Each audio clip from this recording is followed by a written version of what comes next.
Kembali lagi bersama saya Naila di serial Ramadan Reading Project episode ke-29.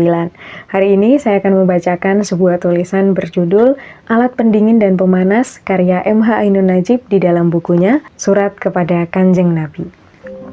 Alat pendingin dan pemanas. Oplah kipas melonjak selama hari-hari lebaran, sebab agar tak terlampau sumuk, ketika berjejal-jejal di kendaraan mudik yang overweight, kita perlu beli kipas. Dalam kebudayaan tradisional maupun modern, kipas berfungsi sebagai alat pendingin. Tapi kalau membakar sate, Anda juga pakai kipas agar bara api itu lebih tinggi daya bakarnya. Jadi ternyata kipas juga berfungsi sebagai alat pemanas. Ia air conditioner, juga heater. Yang pasti kipas itu besar jasanya kepada manusia. Kalau Pak Pamo ngerem-ngerem rakyatnya, hendaklah kalian bersabar dengan tahap-tahap pencapaian pembangunan. Itu beliau mengipasi gerah ekonomi rakyat supaya agar sejuk. Atau di saat lain beliau membakar sate. Hendaknya rakyat-rakyat meningkatkan peran sertanya dalam pembangunan.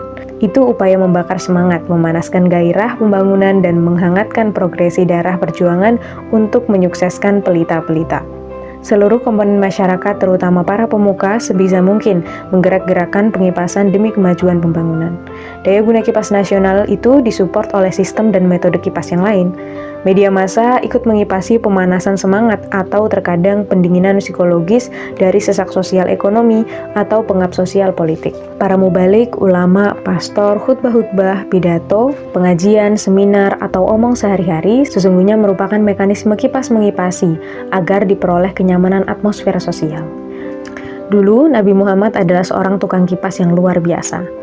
Selama berlangsung sekatenan di sekitar Ka'bah dari tahun ke tahun, sementara orang lain baca saja, menawarkan dagangan, atau teller menari-nari, Rasulullah yang berwajah ganteng dan bertubuh atletis itu beredar dari kerumunan manusia ke kerumunan yang lain untuk mengipasi mereka dengan informasi tauhid. Hembusan angin dari kipas tauhid Muhammad itu menyebar makin luas dan menenteramkan, menyejukkan hati makin banyak orang. Sampai-sampai wong cilik seperti Bilal bin Rabah berkat kesejukan tauhid itu berani melawan Umayyah juragannya. Bilal bersedia disiksa atau diapakan saja demi mempertahankan tanah kehidupannya. Tradisi kipas itu hidup subur selama keberlangsungan komunitas Islam di zaman Nabi dan Khulafaur Rasyidin. Kipas itu memiliki substansi, mengemukakan apa yang benar, mengajak orang untuk membela kebenaran dan melawan kemungkaran. Khalifah Umar bin Khattab misalnya, menjadi pemimpin nomor 1, menyediakan peluang amat luas bagi kipas kebenaran.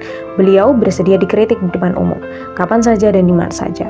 Itu bukan soal berat bagi beliau, sebab beliau ikhlas, tak punya pamrih politik atau ekonomi, sehingga tak perlu mempertahankan ketidakbenaran dan memanfaatkan para prajurit kecil yang sebenarnya tak memperoleh apa-apa dari tugas yang menyedihkan hatinya itu.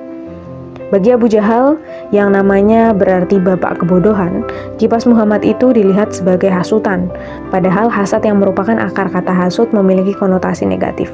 Dalam segala sejarah, selalu ada Bilal-Bilal yang jumlahnya sangat banyak.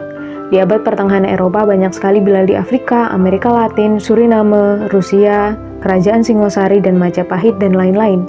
Banyak sekali Bilal-Bilal. Apabila muncul Muhammad, biasanya Abu Jahal segera memobilisasi gerakan anti kipas. Ini keanehan, sebab dengan begitu kehidupan semakin sumpek dan gerah. Lawong sumpek kok senang? Sungguh itu tak sesuai dengan Pancasila. M.H. Ainun Nadjib, Yogyakarta, 4 Mei 1990. Terima kasih dan sampai jumpa di episode selanjutnya.